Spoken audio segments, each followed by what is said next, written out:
Hey there, let me ask you something. Have you ever downloaded one of those sports betting apps, DraftKings, FanDuel, Bet365, and seen that little banner at the top? Bet $5, get $150 in bonus bets. Or risk-free first wager up to $1,000. Sounds pretty good, right? Maybe you've thrown a few bucks on your favorite team. You know the sport. You watch every game. You've been following this stuff for years. How hard could it be? Here's the thing nobody tells you up front. While you're sitting there, refreshing the app, chasing that one big parlay that's going to change your life, sports betting companies collectively pulled in over $100 billion globally in 2024 alone. $100 billion in a single year. And they didn't make that money by losing. The truth is, sports betting isn't really gambling, not for them anyway. It's a highly engineered financial system, one that's been mathematically, technologically, and psychologically designed to make sure that over time the money flows in one direction, away from you and into their pockets. Today, we're going to pull back the curtain. We're going to break down the math they don't want you to see, the invisible technology working against you every single time you place a bet, and the psychological tricks hidden inside the apps themselves. By the end of this video, you're going to see sports betting in a completely different way. Let's get into it. The math of the VIG, the hidden tax. Let's start with the most fundamental secret in the entire industry. It's called the VIG, short for Vigorish. Some people call it the juice. And once you understand it, you'll never look at a sports bet the same way again. Here's the core idea.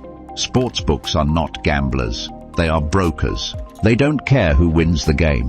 What they care about is collecting a commission on every single bet placed, win or lose.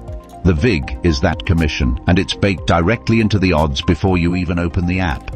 Let me show you exactly how this works with a simple example. Imagine a coin flip, perfectly 50-50, heads or tails. In a fair world, if you bet $100 on heads and you're right, you win $100. Simple math. Equal risk, equal reward. But a sportsbook doesn't offer you that deal. Instead, they make you bet $110 to win $100. On both sides. So one person bets $110 on heads, another person bets $110 on tails. The book collects $220 total. They pay the winner $210, their $110 stake back plus $100 in winnings, and they quietly keep the leftover $10. That $10 is the VIG. And it doesn't sound like much until you realize it's being collected on millions of bets every single day across every sport on the planet. Now here's where it gets really interesting and really unfair for the average bettor. Because of the VIG, you don't just need to win half your bets to break even. You need to win 52.38% of your bets just to stay at zero, not profit. Zero. Think about that for a second. The house doesn't even need to be smarter than you. They don't need to predict games better than you. They just need you to be average, to win about half the time. And the math does the rest. The VIG slowly, quietly, and relentlessly eats your bankroll down to nothing. Most casual bettors win around 50% of their straight bets, which means they are mathematically guaranteed to lose money over time. Not because they're stupid, not because they're unlucky, because the system is built that way. The data war. You're betting against a supercomputer.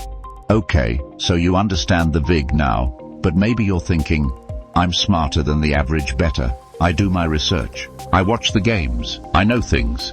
Fair enough. But here's what you're up against. When you place a bet on your phone, you are not going up against some guy in a back office with a clipboard who might have missed something. You are going up against one of the most sophisticated data intelligence systems ever built. Modern sportsbooks run on artificial intelligence and machine learning engines that process an almost incomprehensible amount of real-time information. We're talking player injury reports the moment they come in, weather conditions at the stadium, historical performance data going back decades, travel fatigue, referee tendencies, public betting patterns, line movement across competing books worldwide. They track things like the velocity of a pitcher's curveball in real time during a live game. They know how a quarterback performs under pressure in cold weather away games in the fourth quarter. They have models for things you haven't even thought to think about. But, and this is the really important part, the goal of all this intelligence is not to predict who wins. That's not the job. The job is to set a line, a point spread or a set of odds that gets an equal amount of money bet on both sides of the game. Because if equal money comes in on both sides, the sportsbook doesn't care who wins. They just collect the vig from everyone and walk away clean. That's the business model. It's not about sports, it's about balance sheet management.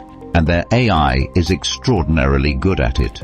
The lines they set are so accurate that even professional analysts and statisticians struggle to find consistent edges against them. You, checking injury reports on Twitter and watching highlight reels, are bringing a spoon to a knife fight. The psychology of the app.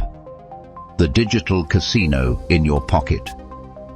Now we get to the part that I think is the most disturbing, because this is where it stops being about math and starts being about your brain. Sports betting apps are not just tools for placing bets. They are behavioral engineering platforms.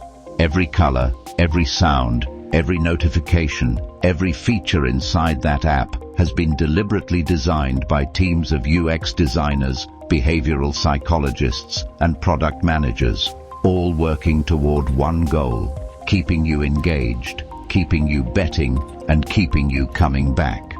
Let's start with the near miss. You put together a 4-leg parlay. Knicks win, Lakers cover, Chiefs score over, and then your last leg misses by a single point in the final seconds. So close. Here's what your brain does not know: that near miss triggers nearly the same dopamine response as an actual win. Your brain registers it as almost there. It creates the overwhelming urge to try again, immediately. This is not an accident.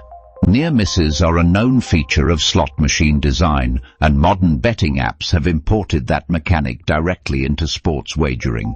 Then there's gamification, badges for your first bet, levels for betting streaks. Odds Boost, offers that make you feel like you're getting a special deal, a VIP edge that regular bettors don't have access to. These features are designed to make you feel like a sophisticated strategic player, when, mathematically, you're still operating at a structural disadvantage. And perhaps the most powerful trick of all, what psychologists call the illusion of control. Sports betting feels different from a roulette table. At roulette, you know you're just picking a number. But with sports betting, you've watched 1,000 games. You have opinions, you have analysis. You genuinely believe that your knowledge gives you an edge over the line, and that feeling, that sense of informed decision-making, causes people to bet bigger, bet more frequently, and take riskier parlays than they ever would at a casino table. The app is not rewarding your knowledge, it's exploiting your confidence in it. The house always wins, chasing the ghost. So let's say, despite all of this, the VIG, the supercomputer odds, the behavioral engineering, you actually go on a hot streak. You win a few big bets. You're up a few $100s. Congratulations. That might actually be the worst thing that could have happened to you, because winning, especially early, is the most powerful recruitment tool these companies have. It confirms your belief that your system works, that your analysis was right, that you have what it takes, and now you're in the game, emotionally invested, with a track record to protect. Then comes the losing streak. And this is where the psychology becomes devastating.